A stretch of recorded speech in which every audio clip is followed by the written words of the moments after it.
dibuat sebagai bagian dari tugas PJBL mata kuliah pendidikan anti korupsi.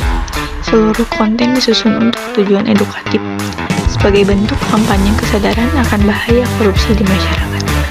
Korupsi bukan hanya tindak kejahatan yang merugikan keuangan negara.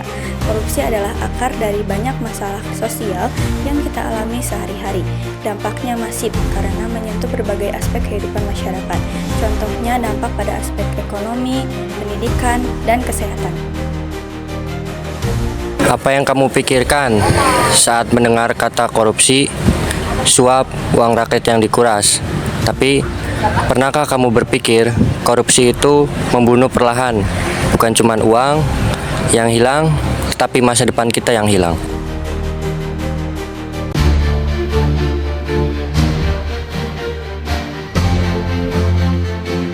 Ayah saya baru saja kehilangan pekerjaan, proyek jalan dihentikan karena dana pembangunan dikorupsi. Kami harus berhemat, bahkan untuk makan sehari-hari. Di bidang ekonomi, korupsi menghancurkan stabilitas negara. Anggaran yang seharusnya digunakan untuk membangun jalan, jembatan, atau fasilitas umum yang malah masuk ke kantong pribadi pejabat yang tidak bertanggung jawab. Akibatnya, banyak proyek mendek, kualitas pembangunan rendah, dan rakyat yang seharusnya merasakan manfaat langsung justru harus menanggung kerugian.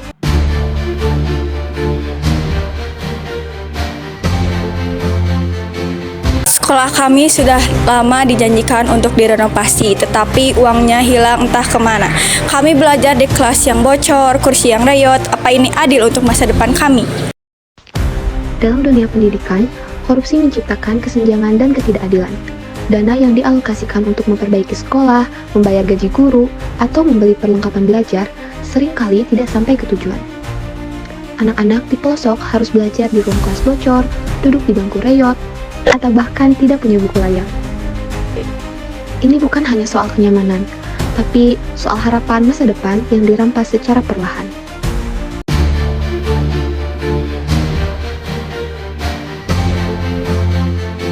Ibu saya perlu obat rutin, tetapi pihak puskesmas selalu bilang jika stok obat selalu habis. Kami tahu bahwa dana obat itu dikorupsi. Korupsi itu menyakiti, bahkan bisa membunuh. Di sektor kesehatan, korupsi merampas hak dasar manusia untuk hidup sehat.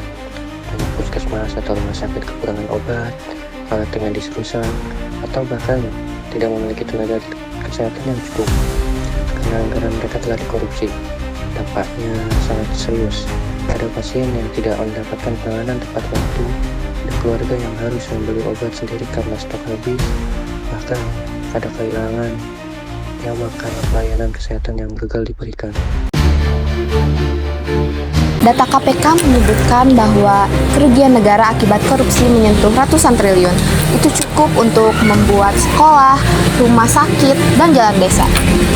Korupsi menyentuh setiap jalan hidup kita.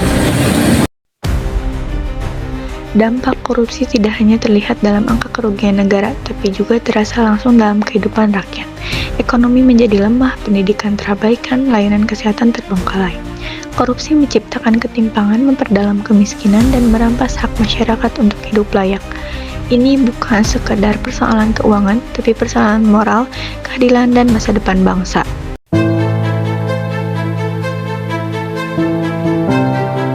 Korupsi bukan cuma soal hukum, Tapi soal siapa yang jadi korban? Karena ketika uang dikorupsi, yang miskin semakin menderita. Kita bisa mulai dari hal kecil, jujur, peduli, dan berani bersuara.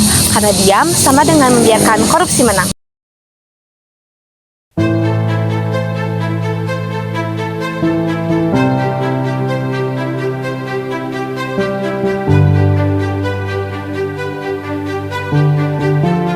Semoga video ini dapat menyadarkan kita bahwa korupsi bukan hanya persoalan negara, tapi persoalan hidup kita semua. Kami berharap video ini bisa jadi langkah kecil untuk membangun kesadaran bersama dalam melawan korupsi.